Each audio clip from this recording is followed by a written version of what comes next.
Good afternoon. We're going to do a walkthrough for one of our newest RVs to the fleet. This is Dorothy, and she is a Freedom Elite 24-foot Class C RV. It's so nice to be able to have space for either a couple or a small family, but still be able to fit in the majority of the parking lots and fit in smaller campgrounds. Such a great, versatile vehicle that is perfect addition to our fleet. There are no slides, which obviously is an advantage and a disadvantage. But we're going to talk about them as an advantage because there's room for everything you need and nothing more. As you can see, there's a beautiful awning outside. And we're going to get into the nitty gritty. Again, this is Dorothy, a 24-foot Freedom Elite. So it looks like Sage is going to help with this walkthrough video here. Let's see how helpful she's going to be. So first and foremost, this is just a Chevrolet truck. Anything very similar to any other type of standard trucks out there on the market. Everything in the dash area is going to look very similar to anything that you're used to driving here. We do have a center console that has Bluetooth and CarPlay on it, as well as you can put your maps up in the screen to see where you're going. And Sage is going to help here. You have auto lights, so you can leave them in the auto position. Different dome lights here. You have a foot parking brake that you'll use with your left foot, and then you'll see that there is a hand release here in order to release that parking brake. There is an emergency start button, and that gives you the opportunity for, just in case you had a situation where your truck battery has died, it allows you the opportunity to jump your truck battery from your house battery, so that they both work in tandem there to make sure that you're not stranded in any situation there. Everything else looks pretty much the same. The windows themselves are not they're not an electronic window adjustment. You do need to grab a tool that we'll have in the glove box for you in order to adjust those mirrors. Going down the driver's side of the vehicle, first and foremost, we come to your portable water fill. This is actually water that goes into your water tank.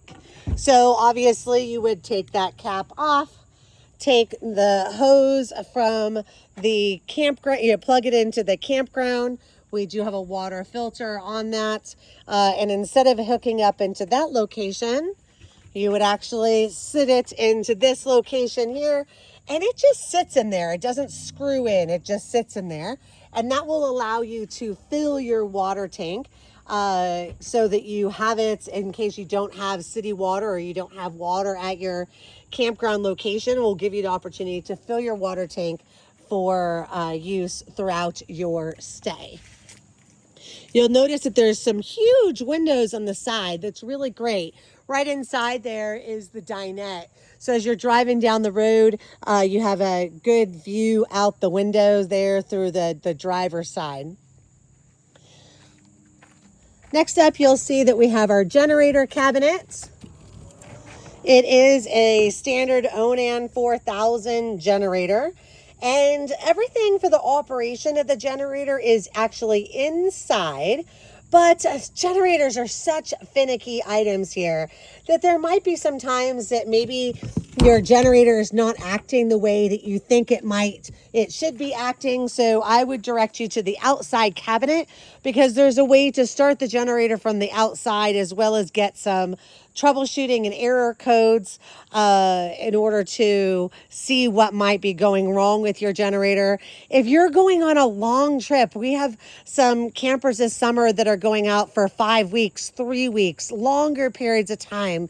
We ask that we top off the oil every so often because the generators really like to run on the, full of oil and not get low. It allows them the perfect, I guess, temperatures. It helps regulate the temperatures. So especially if you're going on a longer trip, we will ask you to put some oil in that generator so it will be on the outside of the RV. But everything, the on and offs, everything that you would operate normally is actually on the inside. Close this up. Continuing to go down the driver's side, these are actually the exhausts for the water heater. So just be mindful they could have some hot air coming out of here.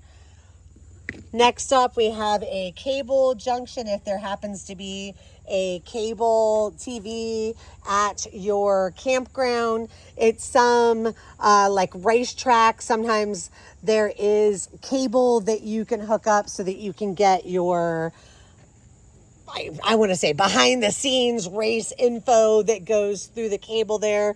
I don't store or stock the cables in the RVs on every single RV. So if you think or that you know that you're going to need the cable, you just ask and we'll grab one from another RV. And it's also just the standard cable from home, so you can grab one as well. There's nothing special there. Nowadays, most campgrounds do not have cable at all, and you're going to be using Netflix and smart TVs and such paired to your phones instead of using cable TV. Next up, we have our power cable. So here we are at a campground, which is nice to see everything fully set up. So we have a 30 amp RV. It is hooked up into the 30 amp outlet. You'll see we have a surge protector there. You can see that there's all sorts of green lights saying that everything is going great.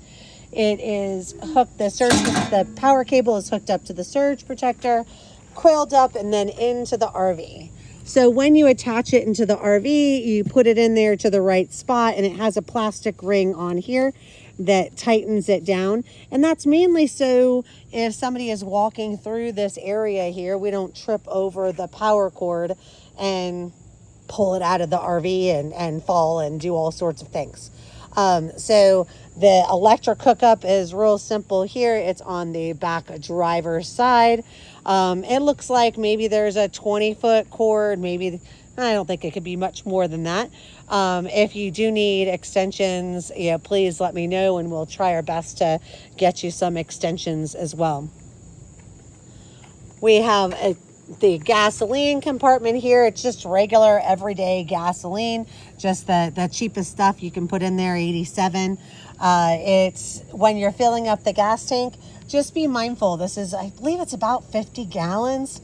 So depending on the price of gas and the gas station that you're at, it could be that you're going to meet the maximum amount that they'll allow you to pour at that gas station. So remember, if you ever are filling up the gas and it ends in 00, that most likely you can put more gasoline into the RV prior to it being full. And one thing that I did forget about when it came to the generator, that the generator itself operates off of the gasoline from in the truck. So your truck, when the gasoline gets down to a quarter of a tank, your generator will turn off as well. So always be mindful of your gas level in your truck to make sure, especially if you're boondocking or going into a campground late at night, or maybe you're going to rest at a Cracker Barrel or a rest stop and you're counting on the generator overnight, to make sure that you have adequate gas in the truck of your vehicle in order to run that generator for as long as you need. We have our sewer cabinet next. You'll see that there is a little plastic latch here that will keep this cabinet open. And I actually, one time when I dumped Dorothy, I went up and under because I was kind of too lazy, I guess, to open up the cabinet door. Both ways work. You'll see that we do have a sewer hose. Yeah, we are so close to the sewer spot here that we really didn't need both hoses, but they're already both connected, so I'm just gonna leave them connected. So you would take this end here. I always like to point out the O-ring that's in the end of this hose, because that O-ring is very important. It's what keeps the final seal in the, from the sewer hose.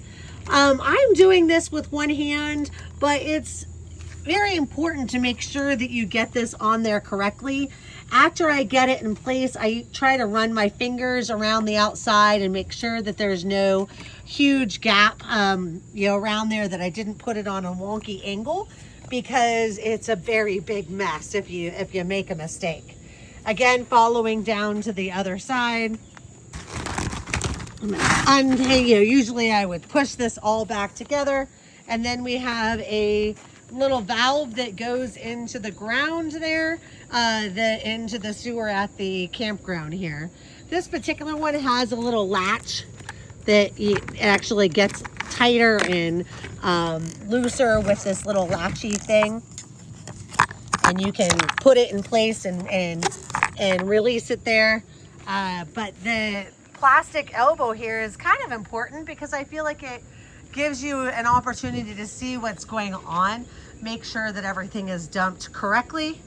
So you would, at this point, come back over to the sewer area here, grab this black handle, and I pull it out just a little bit, just to make sure that everything is hooked up correctly. And once I pull it out just a little bit, then I'll pull it the whole way. This will actually go la la la la la la la la, and you'll see icky stuff from the black tank that's coming from your toilet, that's going to go through that plastic elbow, until it's completely drained. Now you will notice we are at a little bit of an angle here. In this particular RV, I didn't have any of the little ramps, to help with the downward flow of the stinky slinky of the waste pipe. They do make them, and it could be when you rent the RV, we might have some of those little ramps in there. But at this point, it's going to go, there's going to be a little bit of a puddle here in this area. But first and foremost, you're going to pull that black handle first.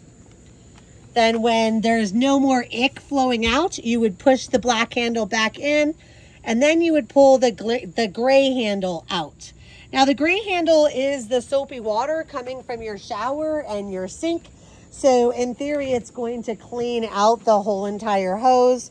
And so as you're pulling the gray water, you'll see that this will start showing you icky water, and eventually it's going to start showing you more clear water or bubbles water, because it's cleaning out that hose area. So some people think that, especially if you're going to be taking a lot of showers, some people will leave that gray handle in the open position. I don't do that. I always feel like I want to close both valves to make sure that there's nothing, that's no odors, no ick that's escaping from the dump area into the RV. So I always keep those handles closed. And one last little tips here.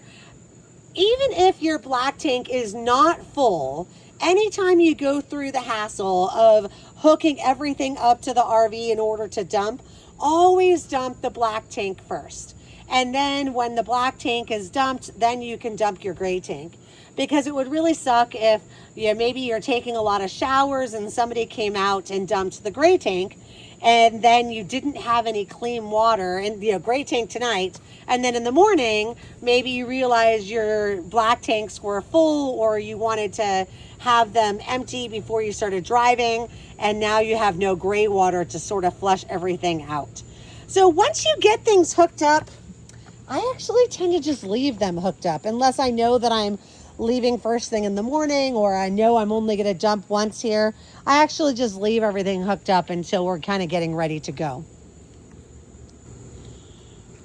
You have two more areas that water can go into the RV. Remember, all the way down at the front up there was the freshwater fill. And then towards the back here, we have two ways. We have our city water connection, and you'll see that's what we're hooked up to right now. So first and foremost, you see that we have an extra little valve here in the front. Most of our RVs have an orange ring on it or a blue ring on it. This is actually a pressure regulator. This pressure regulator is very important because the water pressure at some campgrounds is so powerful that it has the opportunity of just blowing right through these little plastic pipes that are inside the RV. So you always should hook up the water with that water pressure regulator. So I have this hooked up here. You kind of shove it in there and you move the white valve, the white ring here in order to get it tight. Now, a lot of times we tend to fill up the water tank and then use it and fill up the water tank again and then use it rather than hooking up the city water connection. And the biggest reason why is in most campgrounds, what I see is I'll see some water dripping here or water dripping at the campground itself. And I hate seeing all that wasted water. And so instead of seeing water being dripping for days, I'd rather just fill the water tank, have it drip for a few minutes while the water tank is filling, and then use it rather than seeing water dripping for days. At this particular campground, we have a different spigot than some people might be used to. So this, when I got here, was all the way down in the down position here. And at our last campground, all I had to do was sort of lift it up and it was opening it. This, I actually had to angle it over a little bit more towards the front here in order to get it to the open position. I actually had it hooked up and went inside and there was no water. So I had to come out and see what I had done wrong. So it was a little bit more this direction in order to get it to the open position. It's funny here, we live in Florida, so we don't know about this stuff. I actually had to ask my husband why this water pump was plugged in, and I was wondering if there was some sort of electric water pump. Yeah, I'm truly, don't do the snow stuff. And he kind of laughed at me and said that no, that's actually a water heater. So I guess this campground is open maybe in the winter, and they want to make sure that the pipes don't freeze. So they have a plug in here for you. Let's see. Your last area, we have our Santee flush. And just to show you real quick, it's pretty obvious. It says caution, caution, caution. Do not use the tank flush valve unless the full way termination valve is in the open position. Let me translate that into RV talk here. This is a location you could hook this up into this area here to the Santee flush, and it actually sprays water on top of the black tank in order to help get all the gook cleaned out of the black tank. If you think about this is only gravity that's emptying these tanks. It's not like there's something that's pushing it out or sucking it out. It's just gravity. So by putting some more water in the top and it sprays on top, it's giving a little bit more water in order to push anything that might be at the bottom of the black tank. So talking a little bit about black tanks and some information to know is there is a good balance between solids and liquids in a black tank. So a lot of people at home will use, I don't know, let's talk squares, like 6, 7, 8 squares when they're going to the restroom. But when you flush the toilet, most toilets are like 3 gallons, 5 gallons. There's a lot of water that's going in order to flush that toilet at home. Maybe it's not 3 gallons, but you know what I mean. Here in the RV, you're actually pushing a pedal, and we'll show it to you when you get inside.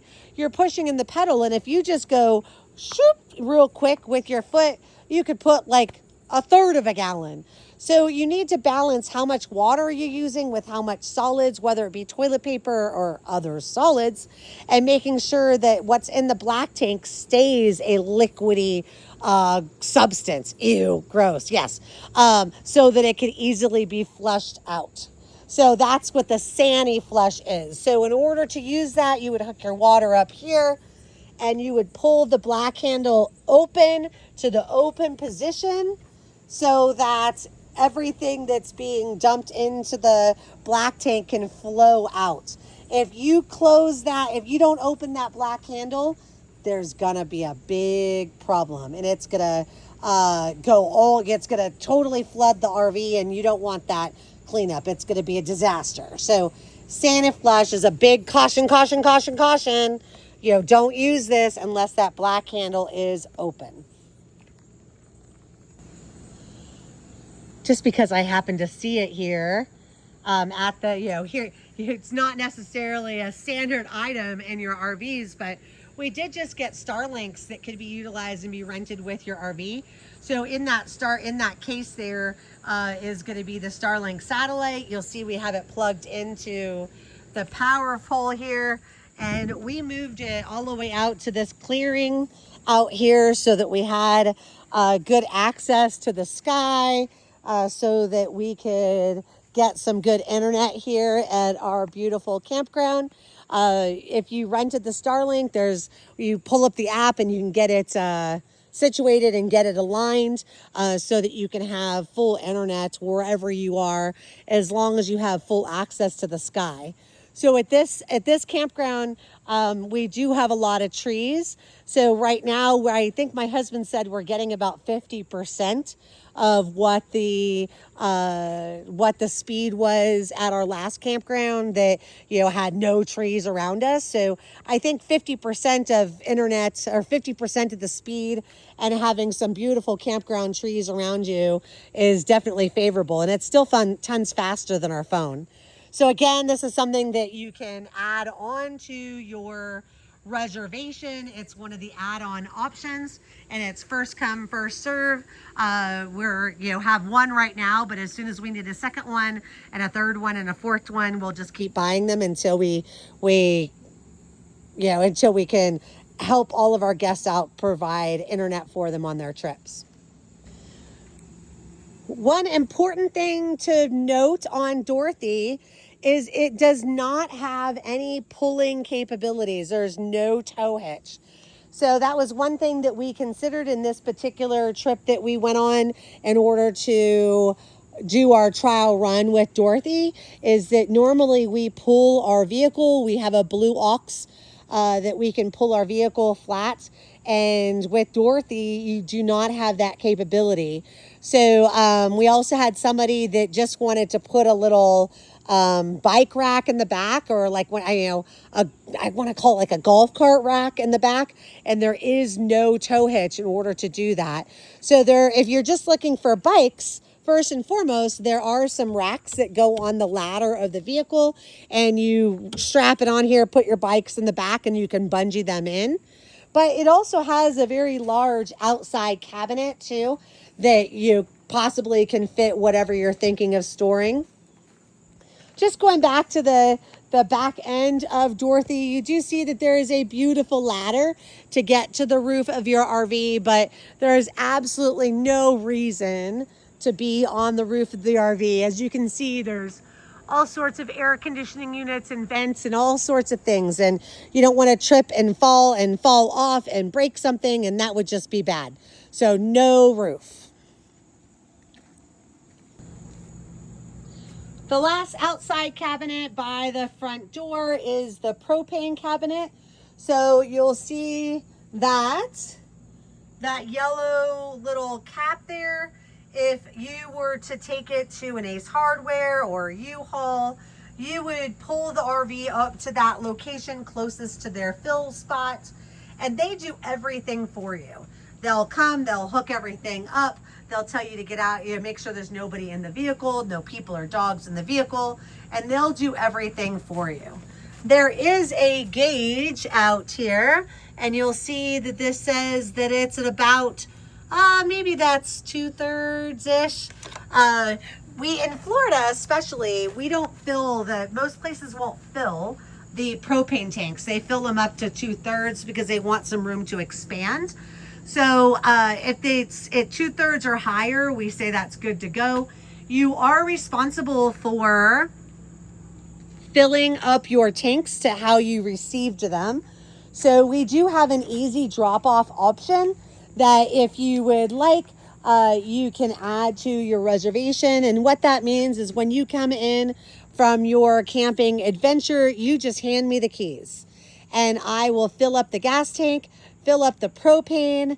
I will dump and flush your black tanks, dump your gray tank and fill the water. And all of that is part of that easy drop off option. And the easy drop off, it's in that add-on section in your listing. You can add it on at any time. You could think that you were going to dump the tanks and then something come up and had to go really quickly and ask me to do them later. And we just charge the actual price of the gasoline and the propane to your security deposits. Lastly, outside, you do see that there is an awning. Right now, there is not an ounce of wind. It is beautiful. And so right now we do have the awning open, but I want to provide some caution with the awning here. Any amount of wind at all, and you do need to close that awning. It's not meant to withstand any sort of wind. There are some of the fancier, newer RVs that they have a little movement sensor on them that if it senses any wind or any disturbances, it actually will close them automatically. But we don't have a single one of those RVs that are that fancy. So my rule of thumb is that if you're outside sitting on your rug in your chairs and enjoying the awning, that is wonderful. But if not, please close your awning, because little do you know that your insurance does not cover the price of that awning. Your insurance that you purchased is collision damage. And unless you happen to be driving with your awning open, which actually has happened, then your awning will not be covered by your insurance and it will come completely out of your security deposit. So we're going to head on in to Dorothy and we'll show you some things inside. Okay, so coming in the RV here, the main panel is right by the front door here. And you can see first and foremost, we have the generator location. We are hooked up to the shore power right now, so there's no need to turn the generator on. But just to show you how to do it, you would push stop until that red light turns on, and then push start until it starts. Sometimes it takes upwards of 10 seconds, depending on how cold it is and how long it's been since it started, but you'll hear it. It goes chugga, chugga, chugga, chugga, chugga, chugga. And that's when you would want to hold the start button until it starts. These next buttons here, these are your sensors. Sensors are not a perfect rocket science. I never would trust these sensors per se. There's definitely some rule of thumb and some common sense you have to employ as well. But you can push the button here. You'll see it shows that LPG is at 2/3 as we saw outside. The next button is the battery button. This is for your house battery, but since we're hooked up to the shore power right now, it actually is showing you that it's full because most likely it's because of the shore power. It has nothing to do with the battery. The next one is the fresh water tank. You'll see we're at 1/3. Right now we are hooked up to city water, so leaving that at 1/3 is fine. Anytime I see 1/3, I think, okay, well, now it's time to put some water in. But right now we're on city water and this is our last stop. We're home tomorrow, so I'm not going to fill it up. Then we have our 2/3. That's a time for the black tank. 2/3 for the black tank. That's a time where you need to start thinking about dumping. So since I have everything hooked up outside, I'll probably dump before we leave in the morning. And then gray, it's at 1/3. Then underneath that, you have our water pump. You'll see that there is a light right here. You can turn the water pump on and off. Some of the RVs, there is a water pump button outside that sometimes you will trigger the water pump as well. So the light is what you need to most look at. And then you have two different ways in order to heat your water. So right now we are hooked up to the electric shore power. So I have this on the 110 and on the on position. If you were boondocking or decided to take a shower or wash some dishes at a rest stop, you would push the LP gas button on because you wouldn't have the need to put the generator or anything on. You can just put the LP gas and then you can have hot water. Coming down towards the door as well, we have another outlet here. The outlets are kind of strange in this RV. They're in some strange locations, so it's taken some time for us to kind of get used to them. But there is one here. You have your awning switch here. This is opens the awning, open and close. Then there's a light and a step light. And this is your main power button for the whole RV. So if you were to turn this to the off position, look, Sage is still helping. If you would turn this to the off position, you would have no lights, no fridge, nothing in the entire RV. So most renters will keep that in the on position.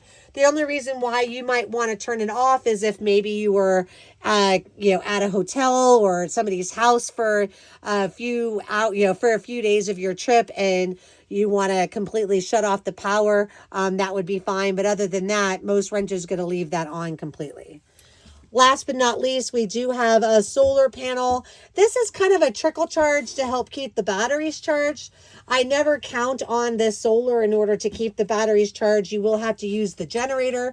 My rule of thumb is that you turn the generator on for a couple of hours in the morning, maybe while you're making breakfast, and then a couple of hours in the afternoon, maybe while you're making dinner, or make sure that your batteries are charged before you go to bed. That's sort of the rule of thumb with that generator.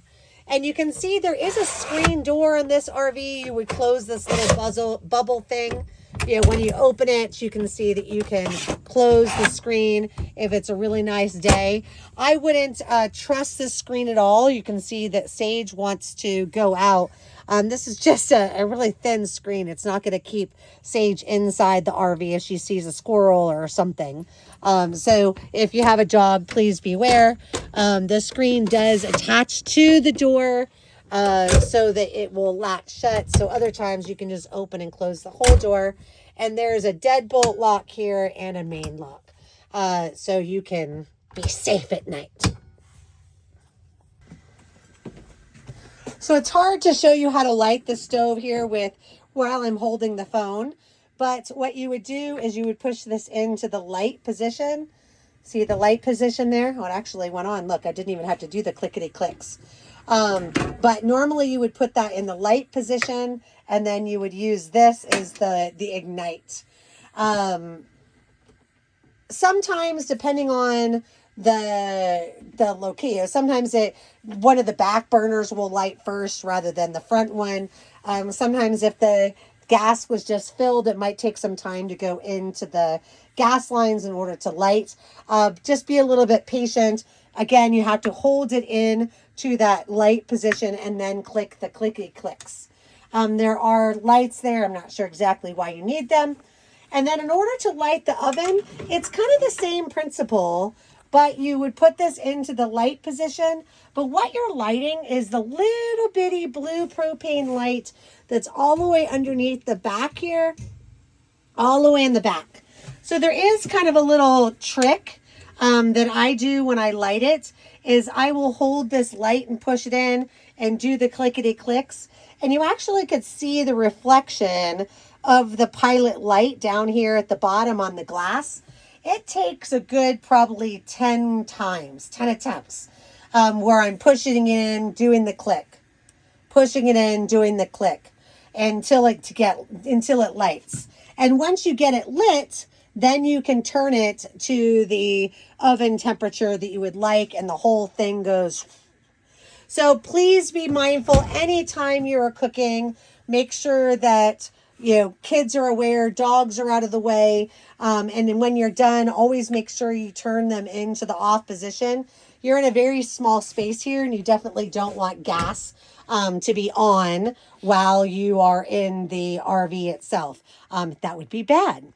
And one thing that you might hear if we're troubleshooting things, anytime you see that the microwave light is on, that means that you have the correct 30 amp power.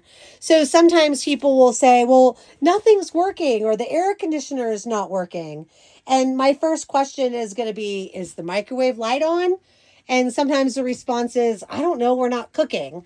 It's just the easiest way. Anytime you see a light on the microwave, that means you have the 30 amp power and that you can, everything else should be working. So right now we're going to cook this rice here. It's about getting ready to boil. I'm going to turn it down and then cut the kielbasa and make the broccoli. So I'm going to turn that down a little bit.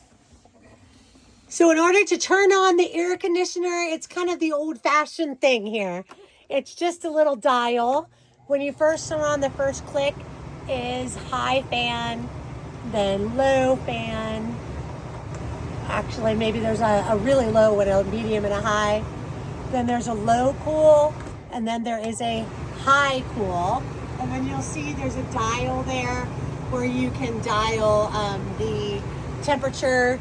Unfortunately, there is no thermostat, so this air conditioner does stay on basically 24/7. To me, it was a little bit of a negative thing, but my family didn't seem to mind it. But it is what it is. And also, these filters, you can see, we've actually been out for a few days now. So, yes, they were clean when we started on our trip. But if you're going out for a longer trip, especially since this air conditioning stays on, these filters up here do need to be cleaned. So you would push in these two tabs here, pull this out, and the filter comes out, and just wipe it clean with a wet, damp cloth. And that will keep the air, keep the air conditioning running as efficiently as possible. Because if those get really clogged and icky, then the air conditioner is not going to work and you actually could do some damage. So now walking into the bathroom, it's a pretty typical RV bathroom. Just the right size. No need for any extra space. You do have a foot pedal for the toilets. So you'll notice when you flush the toilets how it's flushing the water. And when you take your foot off, how it does put water in the bottom of the toilet. That is actually by design. That water that's in the bottom of the toilet is your last defense between any of the smells that might be coming from the sewer or from the black tank. So we always tell people that you make sure that you keep the water in the toilet. If you notice when you flush the toilet that there's no water that goes in, it's typically because the water pump is off. So that's the first thing to look at. We keep the toilets closed. Maybe keep the door closed because you want to keep everything from the bathroom in the bathroom. Underneath the bathroom sink, we should have ample toilet paper for your trip. We have listed six rolls down here. That should be fine. You are required to use the rapid dissolving, made for RVs, dissolves faster, clog free. This is special RV toilet paper. So we provide ample toilet paper for you. There's no need, or actually, if you use toilet paper that has the nice snuggly bear on the packaging, what's going to happen is you're going to clog your toilet. You're going to clog the black tank. You're going to have to do the sani flush.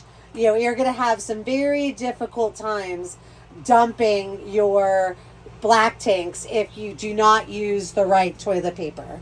And after you dump your tanks, you then would put one of these toilet tablets into the toilet. Not at each time you use the toilet, just after you dump the black tank. So inside here, it looks like a little Tide Pod. And you would put it in the toilet with, maybe a gallon of water, 10 seconds of water. And that will help with the smells in the toilet and help keep everything dissolved and keep everything as fresh as possible. Mostly when people call me and tell me that they have some smells coming from the toilet, the circumstance is usually that the water pump got turned off and they didn't have water in the toilet. There is a vanity that's got tons of room and a shower with a regular RV shower nozzle. There is an on and off button on here, so make sure that you have it in the on position. The hot and cold, and I don't know, RV water heaters are pretty hot, and it does take a little bit of time in order to make sure that you have the right temperature. So be mindful of that, and especially for kids, it's really easy to turn off the cold and have scalding hot water on you. So just be very careful. We typically store the broom and the Swiffer in the shower.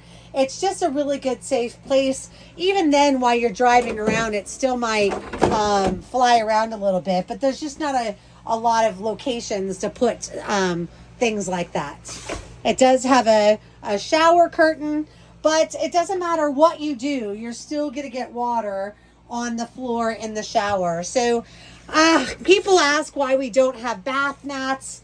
And the biggest reason why is keeping wet items on the floor, whether it be a wet bath mat or if you use like the shower or like the hotel, kind of looks like a towel, but it's a little thicker bath mat, and you leave it on the floor. It could damage the wood, it could damage the wall, damage the floor. And so really what we do is we kind of cycle towels. You know, a clean towel maybe gets used for a shower. Maybe it gets used twice depending on who you are. And then after that, maybe it gets used as a bath mat. And then it comes up and it hangs on the shower in order to be put in the dirty clothes. There are a couple of towel hangers in here, so that you can hang towels. But, we have found that they do fall off as we're driving. There is a fan in here, and just in case you're a little taller, although the shower nozzle might be at a height that's a little bit too short for you, there is a little place where you could stick your head out a little bit. And my husband said that it was nice because the shower nozzle was definitely up in this up area here, and it allowed him to at least get the top of his head. So again, pretty typical shower, nothing special. And just to point out one last thing, there is a GFCI here in the bathroom. So anytime there's any outlets that might not be working, this is where the GFCI is, and this will switch on some maybe other outlets that might have gotten tripped. There is more storage in this huge cabinet. We actually just picked our daughter up from camp, so she had a huge suitcase. Yeah, I don't recommend traveling with suitcases, but hey, it's here and it works. There is a hanger here because I understand that you're going to take a lot of like fine dresses and suits and stuff that need to be hung up while you're camping, right? Yeah, but we do sometimes we'll put some of those hanging linen shelves in here to provide some extra shelves for your clothing, especially for a family.